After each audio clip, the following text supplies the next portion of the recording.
Bonjour les amis, je vais vous lire un spin-off de Une année sans Noël de Valérie Greffeuil, des éditions Fleur de Plume, édité en 2025, intitulé Noël à presque n'importe quel prix. Bonne écoute. Chapitre 1. 15 décembre. Je viens de quitter la caserne, je flâne dans les rues new-yorkaises. Je ne suis pas pressée de rentrer. Me plonger dans l'ambiance festive de Noël va me permettre de retarder mon retour à la maison. Jenny m'a encore pris la tête ce matin au saut du lit. Et puis, j'irai sans doute boire un verre avec mes potes. Je ne suis pas très loin de Dicker Heights. J'en profite pour faire un détour. La nostalgie revient à grands pas avec ses décorations partout. Les habitants de mon île aiment particulièrement décorer l'extérieur de leur maison de toutes sortes de lumières, d'objets et de personnages emblématiques de Noël. Ici, j'ai découvert cette fête autrement. L'ambiance, les défilés et les magasins de la 5e avenue. Jenny y est très sensible et l'an dernier fut mon premier Noël à New York et aussi mon premier loin de ma famille. Même quand j'étais fâchée avec mon père, je rentrais toujours pour Noël. On le vivait comme une trêve. Cette année, je suis lasse. Jenny m'a déjà averti. Comme elle travaille toujours à cette époque, il n'est pas question pour elle de quitter New York. D'un autre côté, j'ai quelques messages de ma mère qui me demande discrètement s'il n'y a vraiment pas de possibilité que je les rejoigne.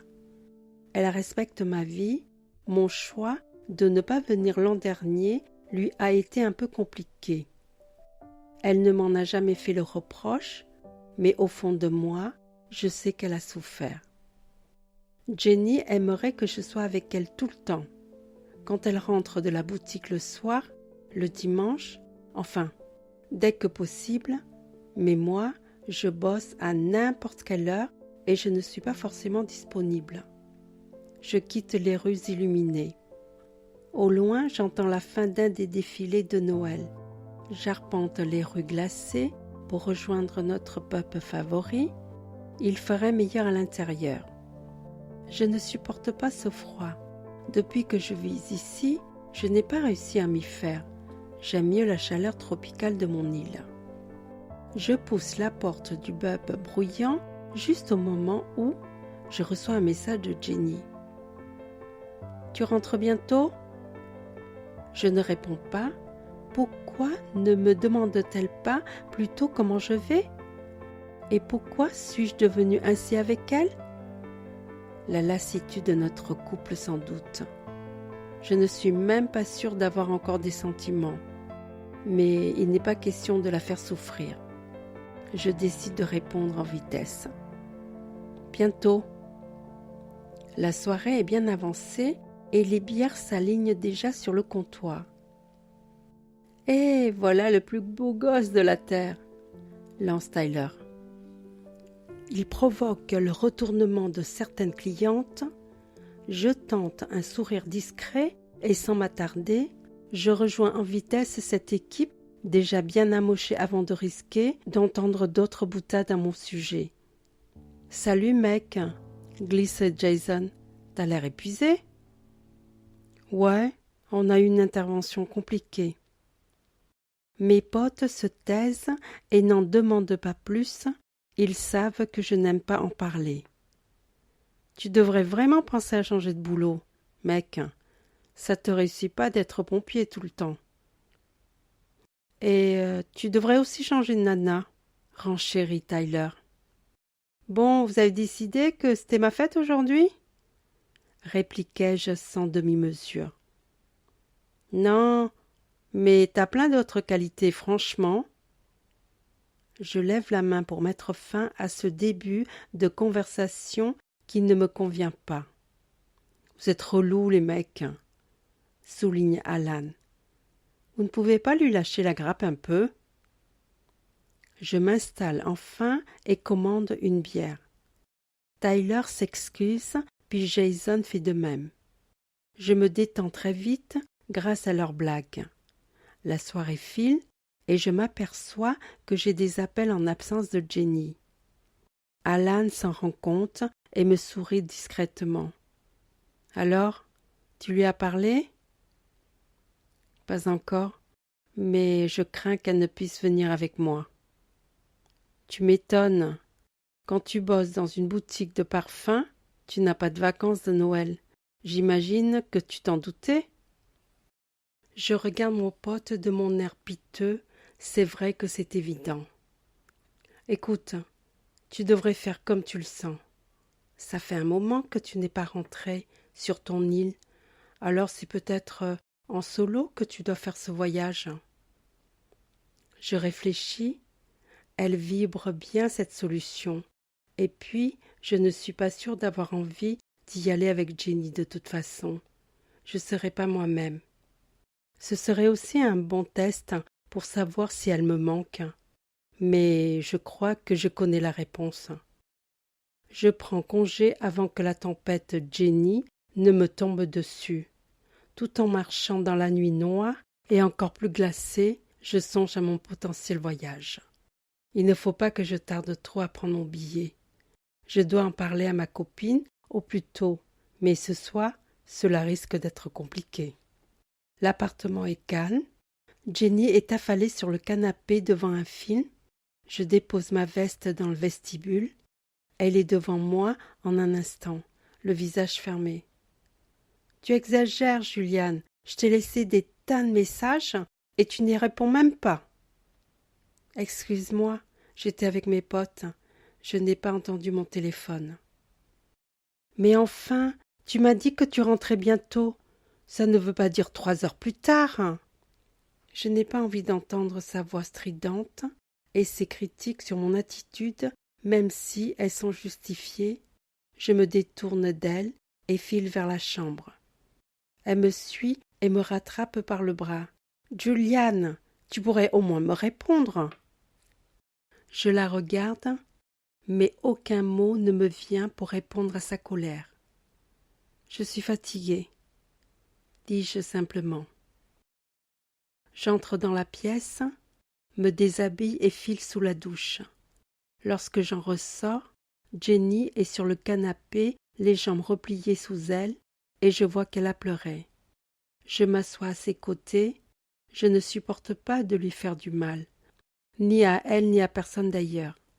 J'attrape ses jambes, que je déplie et les pose sur les miennes. Je retire ses chaussettes et lui masse les pieds. Je sais qu'elle aime ça et ça a le pouvoir de la détendre. Je suis désolée, je ne voulais pas être désagréable. Elle reste silencieuse et il me faut jouer encore plus de légers massages et de caresses pour la détendre complètement. Elle vient se blottir contre moi et nous finissons la soirée à faire l'amour avec le plus de douceur qu'il me soit possible de lui donner. Jenny s'assoupit sur le canapé et je la porte jusqu'à notre chambre. Je la recouvre avec la couette et je file vers la cuisine pour boire un verre. Mon téléphone affiche un message. Ma mère veut savoir si j'ai pris ma décision et me demande de la lui dire au plus tôt car elle doit s'organiser. Je répondrai demain, je m'en fais la promesse. Et déjà mon plexus se serre car je sais que Jenny ne va pas aimer. Chapitre 2. Je suis réveillée par l'odeur des pancakes. Dimanche, c'est le jour du brunch et c'est plus qu'une tradition pour Jenny, c'est une obligation. Un jour, il faudra que je lui dise que j'aimerais bien autre chose. Un petit déjeuner à la française me tenterait bien, mais ce matin, je dois lui parler et je vais tenter de ne pas la contrarier. À la table de la cuisine, elle semble détendue. Elle porte un legging qui moule ses fesses et ses cuisses. Elle est menue avec un corps à faire frémir beaucoup d'hommes, mais je ne sais pour quelle raison, je n'y suis plus aussi sensible. En fait, c'est sa personne qui ne m'attire plus. Elle n'a pas vraiment de défaut. Elle manque d'enthousiasme. Elle n'a de goût que pour les futilités du quotidien, les fringues, le maquillage et les copines, Le reste ne l'intéresse pas, et moi j'ai besoin de plus d'intensité, de passion, d'imprévu. J'aimerais une femme à mes côtés capable de s'embarquer dans une aventure au pied levé, un peu comme ma sœur Mathilde. Voilà une nana vraiment fantastique. Je l'adore et j'ai hâte de la voir, surtout si ça doit être une surprise pour elle. Julian, je lève la tête face à Jenny qui m'interpelle, les mains sur les hanches. Tu étais partie où? Voilà 3 minutes que je te parle et tu ne me réponds pas. Désolée, j'étais ailleurs. Beurre de cacahuète ou sirop d'érable? Pardon? Des pancakes. Sirop d'érable. Jenny pose le pot près de moi et s'installe. Je la regarde tartiner les siens de beurre de cacahuète. J'ai un nouveau message de ma mère et il faut que je lui réponde. Jenny, je t'avais laissé entendre que j'aimerais passer les fêtes de Noël dans ma famille. Ma mère m'en reparle et... Je t'ai déjà dit que je bossais pour les fêtes de Noël, comme chaque année, mais tu sembles oublier. Je sais bien, mais je me demandais si tu ne pourrais pas te faire remplacer pour une fois. Impossible. Ce sont les fêtes de Noël, Juliane. Le magasin a besoin de toutes les filles et si on fait un gros chiffre, j'aurai une commission en plus. Alors, hors de question qu'on y aille. Tu n'as qu'à dire à ta maman qu'on ira après les fêtes. Je devrais avoir des congés à la fin du mois de janvier. Je pense que je vais quand même y aller. Jenny pose ses couverts et me regarde fixement. Ça fait combien de temps que tu as pris cette décision? Elle me coupe l'herbe sous le pied et je n'aime pas ça. J'y pense depuis plusieurs jours. D'habitude, je passe toujours Noël dans ma famille et l'an dernier, je n'y suis pas allée parce que j'étais avec toi. Et cette année aussi, tu es avec moi. Rien ne change. Moi non plus, je ne vois pas ma famille pour les fêtes. Alors je vois pas pourquoi. Jenny, c'est important pour moi. Donc je prends la décision d'y aller. En plus... Quoi? Tu as quelqu'un d'autre à voir? Cette discussion devient stérile. Je préfère ne rien dire pour ne pas envenimer la situation. Je me lève et range notre brunch. Je reviendrai sur le sujet en douceur. Jenny en profite pour filer devant le petit écran, et moi, je n'ai qu'une envie, c'est de prendre la poudre d'escampette. Il va vraiment falloir que je réfléchisse à l'avenir de notre relation. Je reste à la cuisine, je valide mon billet d'avion pour l'avant-veille de Noël, et j'envoie un message à ma mère. Elle pourra enfin s'organiser.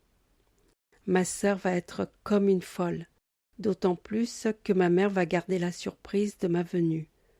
Par chance, ma frangine n'a aucun contact avec Jenny qui aurait pu lui vendre la mèche. Je me surprends à sourire. Jenny le remarque en revenant à la cuisine et j'ai droit à une pique de sa part. Je me défends en disant que je discute avec ma mère, ce qui n'est pas faux. Les jours passent et Jenny s'assoudit un peu. Nous parcourons les rues froides, mais réchauffées par l'ambiance de Noël. Nous passons une soirée dans un pub animé où des clients chantent à tue-tête des chants emblématiques. Nous parlons beaucoup et j'avance qu'un peu d'éloignement ferait du bien à notre couple. Elle ne comprend pas pourquoi c'est nécessaire, mais lorsque je m'explique, elle semble apaisée. J'aimerais aussi changer de boulot. Pompier, c'est trop prenant et souvent compliqué dans cette ville immense. J'ai toujours dans un coin de la tête le rêve fou de monter mon cabinet de thérapeute, mais ce n'est pas pour tout de suite, je le sais. Mon dernier jour de taf arrive, un verre avec mes potes, et je me fais encore chambrer, cette fois sur mon futur retour, car j'aurai une peau encore plus hâlée avec le soleil des Caraïbes. J'ai droit à des demandes de cartes postales, mais je ne laisse pas place aux doutes. Je les vois assez comme ça pour ne pas passer mes vacances à leur écrire. Les rires éclatent et je file sans tarder préparer mon sac. Je décolle tôt le lendemain matin. J'ai promis à Jenny de l'appeler dès que j'arriverai, et c'est les yeux humides qu'elle me présente quand je grimpe dans mon taxi, me faisant promettre de ne pas l'oublier et de ne pas la tromper, ajoute-t-elle, pas si ironique que ça. Ce n'est pas dans mes habitudes d'être infidèle, quand j'étais un jeune con peut-être, mais plus du tout maintenant. Dans la voiture vers l'aéroport, je réfléchis. Revoir mes parents, ma sœur, la surprise que ma mère prépare pour elle n'est pas banale. Je vais descendre dans le vide sur une échelle attachée à un hélicoptère. Elle a de drôles d'idées quand même. Mais ça me plaît et j'ai hâte d'y être. Je repense à notre dernière conversation. Elle m'a confié être si contente que je vienne et m'a dit que Mathilde désespérait de me voir passer Noël avec eux. Elle m'a révélé que cette année, la meilleure amie de Mathilde serait avec nous. Elle est arrivée la veille. Elle me demande si je me souviens d'elle. Je souris. Bien sûr que je me souviens de Natacha. J'en étais amoureux en secret lorsque j'étais ado. Je collais ma frangine pour être proche de son amie, mais celle-ci ne s'intéressait pas du tout à moi. Je n'étais rien d'autre que le petit frère chiant. Je me demande comment elle a évolué. Ma mère m'a laissé entendre qu'elle avait un peu fui la métropole en venant passer les fêtes avec nous. J'en saurai plus sur place. Je me délecte de la vue aérienne de l'eau turquoise qui borde Mao juste avant que mon vol ne se pose à Giuliana. Demain, je serai sans doute à la plage avec ma sœur et mes amis. J'ai hâte. La chaleur étouffante me surprend comme à chaque fois que je débarque ici. La différence de température avec New York est tellement énorme. Je distingue ma mère qui fait de grands gestes derrière la vitre, telle une petite fille impatiente. Ce sont ses bras qui m'agrippent et m'enlacent avant même que j'ai eu le temps de m'arrêter devant elle. Je remarque des têtes connues que je salue de loin. Dans la voiture, ma mère me donne le programme et m'annonce que je rejoins directement la zone de décollage. Nous prenons toutefois le temps de boire un café dans un bistrot à proximité et je lui raconte mes derniers jours en évitant le chapitre Jenny. Elle file de l'autre côté de l'île avec mon sac de voyage. Me voilà affublée d'un habit de Père Noël. Je grimpe dans l'hélicoptère et nous décollons rapidement. Nous survolons le lagon et nous sommes déjà sur le côté français de l'île. Le pilote m'explique le déroulement du programme. J'ai déjà fait des interventions compliquées en tant que pompier, mais jamais en habit de Père Noël. Cet accoutrement ne me facilite pas la tâche et je commence à mourir de chaud. La porte s'ouvre, le copilote jette une échelle qui se dandine dans les airs. Je me penche et vois une petite foule de bambins crier à tout rompre « Père Noël !» Je dois maintenant entrer dans le personnage et j'agite un bras, ce qui fait redoubler leurs cris. Je suis moi aussi aux anges. Faire le Père Noël pour les enfants de chez moi, quel bonheur! C'est merveilleux. Je me glisse vers l'issue et pose un pied sur le premier barreau. Je commence à descendre tranquillement en prenant le temps de faire des pauses et d'agiter le bras. Je distingue ma sœur et mes parents qui retiennent comme ils peuvent ce groupe de chérubins déjà surexcités. Dès que je touche le sol, l'énorme sac de jouets en fait autant. L'hélicoptère file et Mathilde lâche les enfants qui, tels des fauves, courent vers moi et m'encerclent. Des employés du magasin arrivent à la rescousse et m'aident dans la distribution des paquets. Les cris de joie affluent, certains tirent sur ma veste, d'autres m'enlacent. Je suis heureux d'être là, transformé en héros d'un jour. Dès que la frénésie des enfants se calme, Mathilde s'approche de moi lentement. Elle a l'air contrariée, puis surprise quand elle croise mes yeux, évidemment. Je n'aurais pas pu les camoufler, même avec tous les accoutrements de Père Noël du monde, et elle me saute au cou. Je la fais tournoyer. Les enfants occupés avec leurs jouets ne font pas attention à nous. Nous repartons vers mes parents. J'embrasse mon père et je croise le regard de Natacha, la meilleure amie de ma frangine. Elle est identique à mon souvenir, en plus mûre, et ce que je vois me plaît. Arrivée à la villa, je passe un coup de fil à Jenny sans tarder et rejoins ma sœur au bord de la piscine. « Comment ça se passe avec ta petite amie? Elle t'en veut pas trop que tu sois venue sans elle ?» Je savais que ma sœur aborderait ce sujet. Elle a préféré rester à New York pour travailler. Mathilde me regarde en coin. Elle sait que ma relation amoureuse bat de l'aile et ne pas la voir ici doit l'arranger. Elle ne l'apprécie pas plus que ça, mais Jenny est pour l'instant ma compagne et il n'est pas question d'être malveillant envers elle. C'est assez compliqué comme ça. Je détourne la conversation. « On va se baigner ?» Ma sœur me suit, ce qui coupe court heureusement à ce début de discussion. Lorsque je quitte la piscine, Natacha est en pleine conversation avec Mathilde. Je les rejoins et je la regarde mieux.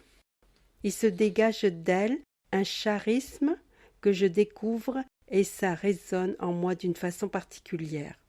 « Salut Natacha, je crois que j'ai oublié de t'embrasser tout à l'heure. » Natacha sursaute avec la surprise de ma bise mouillée, ma sœur en joue et les deux copines plaisantes dans mon dos. « Viens m'aider, frérot !» lance ma sœur. Le jeu est lancé par ma frangine pour mettre sa copine à l'eau tout habillée. L'idée me plaît et dès que Mathilde me fait signe, je lui fonce dessus, j'empoigne Natacha et je plonge dans la piscine avec elle. Elle se débat gentiment, mais elle ne peut rien faire avec ses petits bras. Sous l'eau, je peux mieux l'observer, sa robe, devenue transparente, remonte le long de son corps, devenue transparente, son string est son seul rempart pour cacher sa nudité. Je la contemple avant de la propulser vers la surface. Je m'empresse de sortir pour l'aider à quitter l'eau. Elle tombe dans mes bras et je ne sais pas pour quelle raison je dépose un béco sur sa bouche, comme ça, l'air de rien. Je faisais souvent ça avec les filles à l'époque. C'est à croire que ça revient en étant ici, pourtant je ne suis plus le même. Mathilde me moleste gentiment pour ce geste, mais je me défends en disant que c'est une simple marque d'affection. Je sais déjà que ça me plaît bien d'embrasser Natacha. Elle paraît déstabilisée, mais c'est peut-être à cause de son état ruisselant. Elle file se changer. Je passe du temps avec mes parents pendant que les filles sortent boire un verre sur la marina de Marigot. Ma mère, qui rentre plus tôt, entame la conversation. « Où en es-tu, Juliane ? De quoi parles-tu, maman ? Tout ? Ta vie à New York ? Ton travail ? Ta petite amie ? Eh bien, ça fait beaucoup de questions. En fait, je sais pas trop. Tu me sembles épuisée et je t'avoue que je suis inquiète. Je fais le tour de l'îlot de la cuisine et je viens l'enlacer. Ne le sois pas, je suis un grand garçon, tu sais. Je crois que tu fonces droit dans un mur si tu continues comme ça, Juliane. Tu avais d'autres projets avant, comme monter ce cabinet. Tu sais qu'avec les relations que j'ai, tu pourrais avoir des facilités. Et puis, je pense que tu pourrais revenir ici maintenant. Le temps a fait son affaire, non ? Je réfléchis vite. Je sais de quoi elle parle et c'est vrai que mes antécédents sont loin maintenant. J'aimerais parler à mon père aussi. Je ne suis pas aussi sûre qu'elle de son avis de me voir ici tout le temps.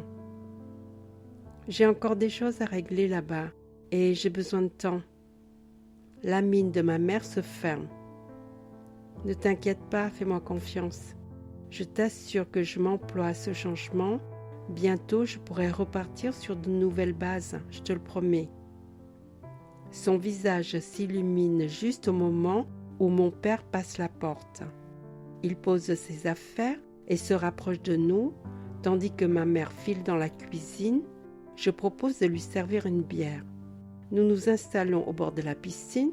La nuit est tombée et les grenouilles crient de toutes parts. Les alizés rafraîchissent l'atmosphère et on est bien. Installés dans les grands fauteuils, nous discutons longuement. Mon père me regarde souvent, intensément.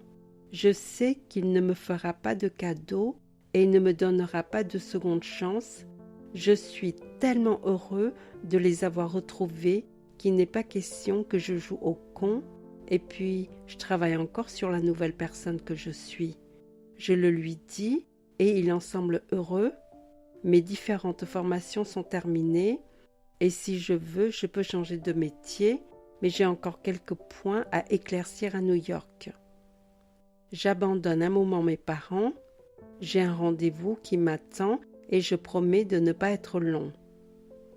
Sur la route de Sandy Ground, à bord de la voiture de ma mère, je reçois un appel de Jenny. Je décroche alors que je suis au volant. Son timbre est chargé de tristesse. Je tente de savoir ce qui se passe, mais très vite, je me rends compte que c'est mon départ qui sape son moral. Elle pensait que je me raviserais et que je ne partirais pas pour rester avec elle. Je lui réponds gentiment. Je n'ai pas fait toutes ces formations pour être un goujat. Je la cajole de mes mots et lui dis que nous parlerons en rentrant et que nous réfléchirons à comment revoir notre couple et notre quotidien. Je sais que Jenny n'approuvera pas si je lui dis que je veux changer de boulot et m'installer à mon compte. Elle a toujours été hermétique à l'idée même de thérapie et pense que c'est du temps et de l'argent jetés par la fenêtre de voir un psychologue ou tout autre genre de thérapeute. A contrario, elle est archi fan des pompiers et me pousse pour que je devienne professionnelle. Je trouve que c'est un travail à tomber. D'après moi, c'est surtout parce que ses copines fantasment sur les pompiers et qu'en avoir un pour elle, c'est être la nana la plus chanceuse de New York. Évidemment, j'ai conscience que mon physique, du fait de mon entraînement quotidien dû à mon métier de pompier, est assez avantageux. Je suis fatiguée de n'être qu'une sorte de trophée de foire. J'ai besoin de plus d'authenticité dans ma vie. Perdue dans mes réflexions, j'arrive chez Eva, l'amie psychologue de ma mère. J'ai pris ce rendez-vous avant d'arriver sur l'île car je voulais être sûre de la voir. 1h30 plus tard, j'en sors avec tout un tas de nouvelles pensées, un travail à faire sur soi, des choix à prendre dans les mois futurs et un contact à New York. Je sais que je dois avoir avec 2 personnes des discussions franches et sérieuses que je repousse depuis longtemps. La machine est lancée, je vais devoir me jeter à l'eau. La maison est calme, les filles ne sont pas rentrées.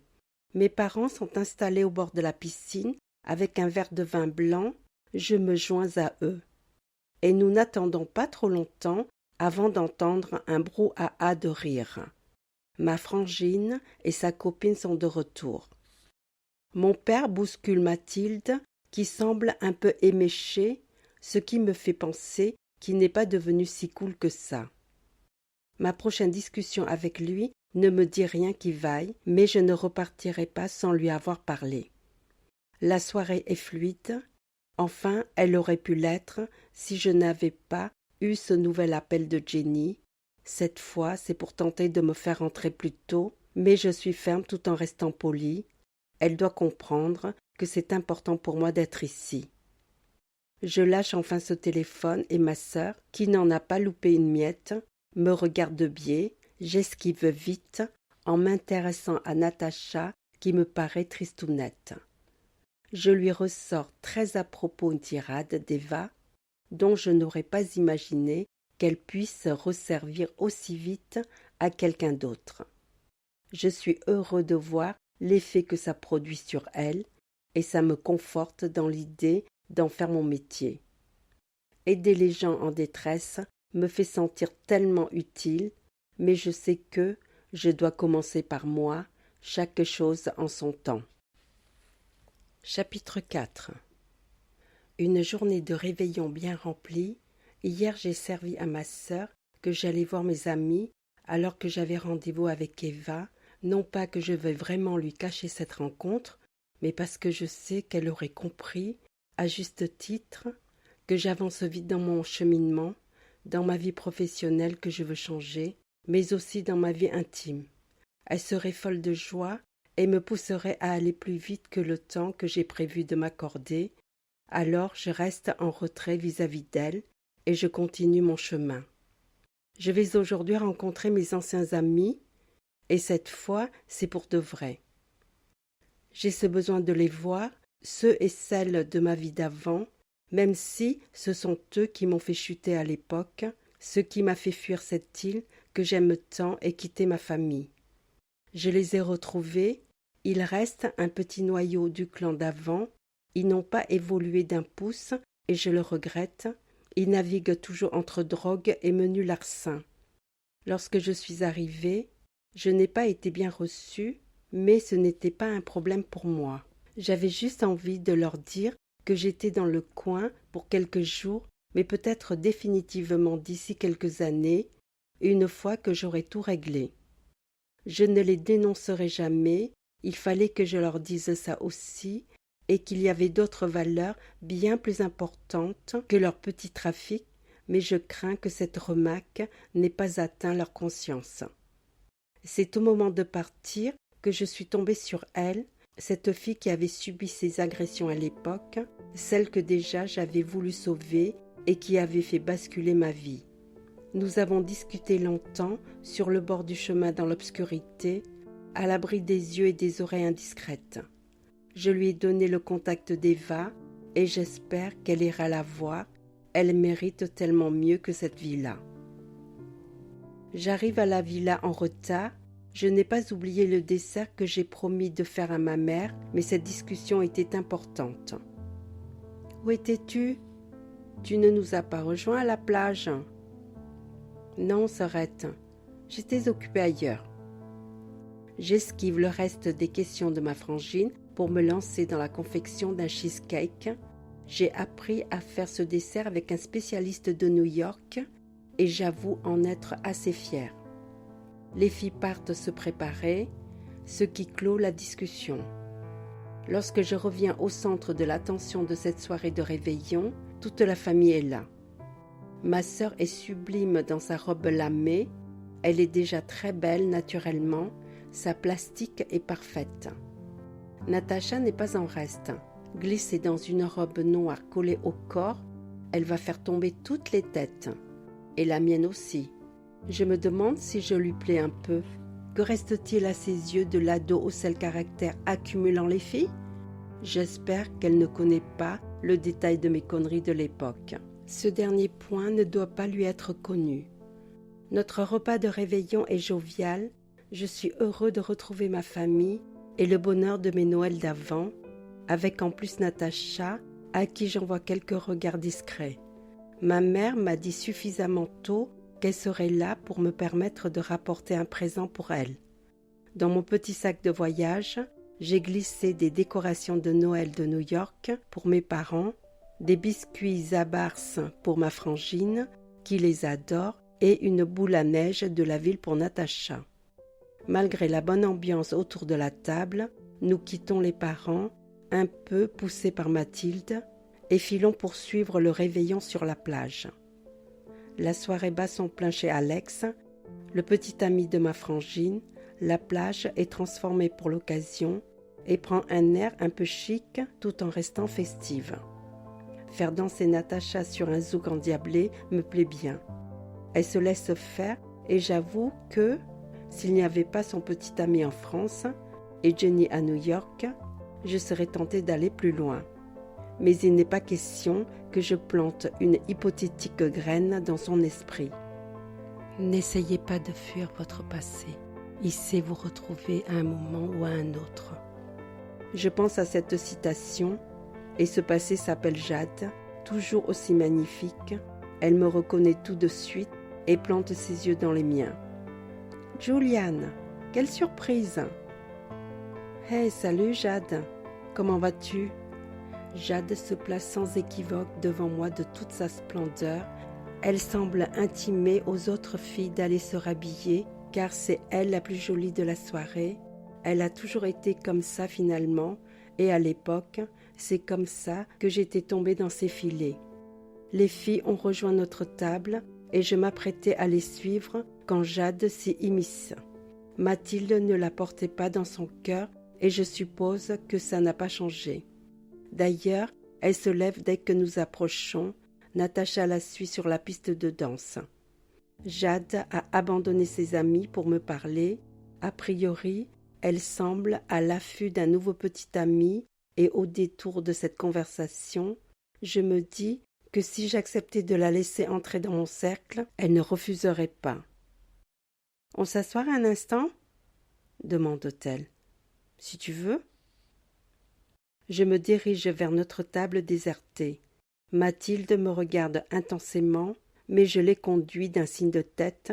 Inutile qu'elle vienne s'immiscer dans cette mini-conversation qui n'aura d'autre vérité que de parler de tout et de rien et qui n'aura aucune suite. Jade me pose beaucoup de questions, puis se met à parler d'elle. Je sens insidieusement ses filets se déployer autour de moi. « On va danser ?» demandai-je pour m'extirper dans cette conversation.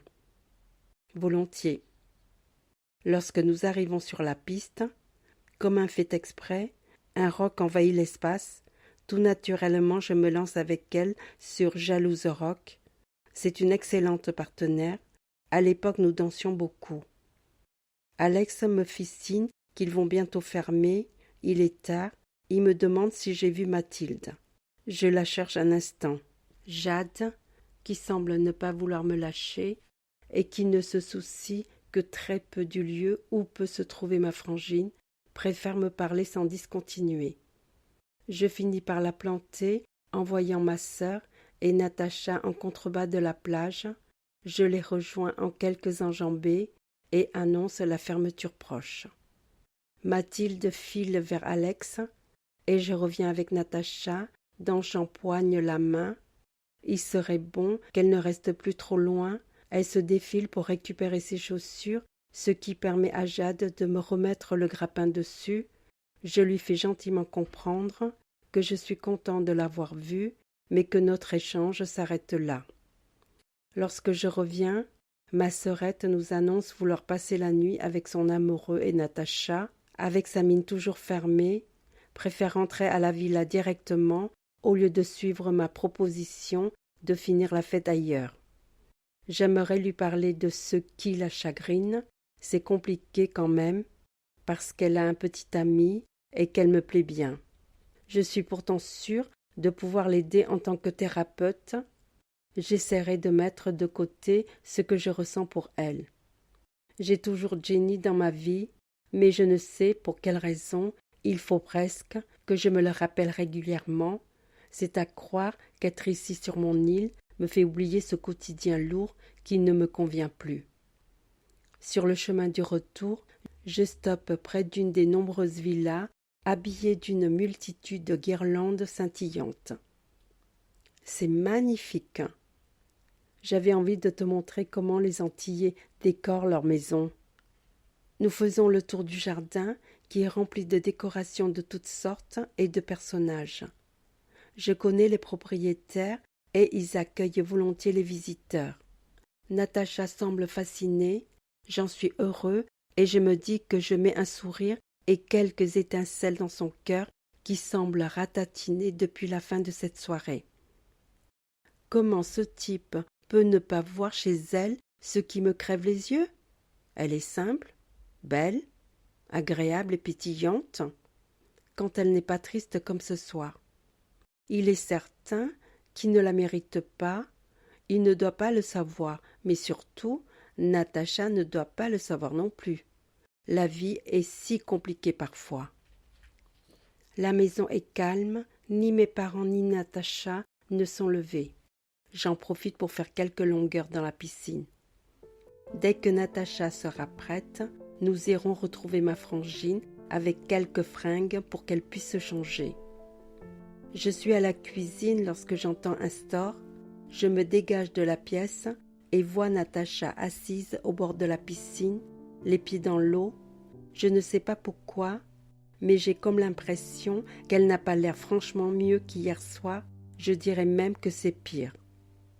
En quelques pas, je suis près d'elle. C'est à ce moment-là que ma mère débarque et après m'avoir rappelé que nous devrions réveiller Mathilde, elle repart. Nous n'avons pas commis d'impair, mais il serait bien que ma sœur présente Alex à mes parents. Ce serait quand même plus simple qu'ils sachent qu'elle est en couple. Elle n'aurait plus à se cacher comme une gamine. Natacha replonge son regard dans l'eau de la piscine. « As-tu bien dormi ?» demandai-je. « Non, pas très bien. Trop d'alcool hier soir ?»« Trop de mots de mon mec plutôt. Aïe, tu veux en parler ?» Je vois qu'elle me regarde bizarrement. Pense-t-elle que je veux m'immiscer dans sa vie ? Je la rassure en disant que je peux être une oreille attentive pour elle. Finalement, elle reconsidère mon offre et se laisse tenter par le petit soin que je lui propose, un nettoyage émotionnel où elle n'aura pas besoin de parler, elle pourra être soulagée rapidement. Un thé au jasmin devrait commencer à la détendre. J'ai ajouté un peu de miel car j'ai vu qu'elle se massait la gorge. Elle me suit sur les fauteuils d'extérieur et même si je vois bien qu'elle trouve cette technique quelque peu étrange, elle me fait confiance. Natacha est apaisée par le soin que je viens de lui faire et après une technique douce pour calmer son mal de tête, elle me paraît plus encline à suivre cette journée qui devrait se teinter de joie et de plaisir. On est le 25 décembre et même si ici Noël n'est pas vraiment Noël, surtout pour elle, je tiens à cette fête et j'espère de faire en sorte que tout ce que j'aime soit heureux, sauf peut-être Jenny cette année. On décide de rejoindre Mathilde qui doit toujours être en tenue de soirée. Sur le trajet, Natacha me questionne sur mon passé. J'ai l'habitude de garder ces moments honteux pour moi, mais après tout, Natacha est presque de la famille depuis le temps que je la connais. Et je me décide à lui raconter mes turpitudes d'ado et de jeune homme. Il est temps de sortir des placards les vieux dossiers, surtout si je veux avancer en rentrant à New York et faire cette psychanalyse poussée. Eva m'a donné les coordonnées d'une personne de confiance. Ensuite, je pourrai changer de vie et m'installer pour de bon. Mathilde arrive comme une furie en nous voyant. « Mais vous en avez mis un temps. Je commençais à me demander si j'allais passer la journée en robe de soirée. » Natacha la bouscule gentiment en lui disant qu'elle aurait dû prévoir son coup la veille. Elle file se changer en pinçant les fesses de sa copine. Je ne me risquerai pas à en faire autant. Je souris intérieurement et emmène Natacha sur la plage. « On se baigne ? D'accord. Mais on n'attend pas Mathilde ? Elle nous rejoindra. » J'empoigne sa main et nous filons à l'eau. Nous nageons jusqu'au ponton et je l'aide à grimper dessus, mon bras autour de sa taille, et je me rends compte que j'aime le contact de sa peau, mais je dois me contenir. Nous discutons peu et filons rapidement à l'appel de ma frangine. Une journée de Noël entre ces deux nanas, les parents qui ont débarqué sans qu'on le sache avec des amis, et Alex qui a été dévoilé et identifié comme le petit ami officiel de ma sœur. C'est une belle journée pleine de rebondissements. Je quitte la plage avec mes parents. J'ai des gens à voir, j'aimerais revoir cette fille du passé et quelques autres que je n'ai pas encore croisées. Je n'en parlerai à personne et surtout pas à mon père. Jenny semble affectée que je sois loin d'elle. Je suis au téléphone avec elle lorsque j'arrive à la villa. Juste avant d'en repartir, je lui assure rentrer bientôt à New York. Je vois bien que ma réponse évasive ne lui plaît pas. Lorsque j'arrive, les filles ne sont pas rentrées, mais je n'ai pas le temps de les attendre. Je voulais donner un livre à Natacha. Il s'agit des 4 accords Toltec de Don Miguel Ruiz. C'est un livre qui a contribué à changer ma vie et je l'offre dès que je perçois que quelqu'un en a besoin, comme c'est le cas aujourd'hui. Je le dépose sur son lit en notant qu'il vient de moi, mais j'imagine qu'elle s'en doutera. Chapitre 5. J'ai promis à mon père de lui donner un coup de main au magasin. En plus, je serai un peu avec lui et j'aimerais lui parler de mes projets. J'aimerais qu'il se rende compte que ma vie est très différente aujourd'hui, si je pouvais revenir sur l'île dans un avenir proche. La journée est riche, nous prenons le temps de discuter et je me sens vraiment à ma place. Ma mère me suggère de rentrer avec sa voiture. Mathilde sera heureuse de me voir. Je file à la villa, personne n'est là et mon téléphone vibre. Je vois le visage de Jenny et décroche. C'est en larmes que ma petite amie tente de me parler. Je lui demande de se calmer et de me raconter ce qu'il se passe. Sa mère a eu une attaque et elle doit se rendre à l'hôpital au plus vite. Elle me demande d'être avec elle. Je n'avais pas prévu de rentrer si tôt et cela me perturbe. Mais je ne vois pas comment faire autrement que d'être près d'elle durant cette épreuve. Jenny pleure beaucoup, je la questionne sur des détails, ce qu'on a pu lui dire à l'hôpital. Jenny est la fille unique et son père est décédé il y a longtemps. Sa mère ne s'est jamais remariée et hormis quelques amis, elle n'a que sa fille. Je vais devoir changer mon billet de retour. Je file m'enfermer dans ma chambre pour préparer mes affaires. Les filles sont rentrées pendant que j'étais au téléphone, mais je n'ai même pas pu les approcher avec cette tuile. Je rejoins toute la famille pour le dîner. Mathilde est fâchée, mais je n'y peux rien. Je n'ai pas envie d'en parler et je suis ennuyée car je n'ai pas encore réussi à modifier mon billet. Les tensions retombent aussi bien du côté de Jenny, grâce à l'envoi des références de mon vol pour le lendemain, que du côté de ma sœur. Nous parlons longuement tous les trois et Natacha me remercie pour le livre. Je l'avais complètement oublié. J'espère qu'elle saura effectuer ce travail sur elle et qu'elle ne laissera pas la vie reprendre ses vilaines habitudes. C'est tellement facile de faire comme si. Je devrais connaître son évolution par ma sœur. Je verrai bien. Enfin, si elle lui raconte tout, ce qui n'est pas gagné. La journée du lendemain file à toute allure. Je me lève tôt pour être au petit déjeuner avec mes parents, puis Mathilde nous rejoint, et quand Natacha arrive, mon père quitte la maison et ma mère le suit de près. Je profite encore un peu d'elle et je suis lasse de quitter ma famille encore. Ma sœur a le cœur au bord du gouffre. Elle va beaucoup me manquer et j'aimerais la voir plus longtemps, mais il est l'heure de partir pour l'aéroport. L'annonce du vol crée un sursaut chez ma sœur et elle m'enlace, ses yeux s'humidifient et je la serre contre moi en attrapant la main de Natacha.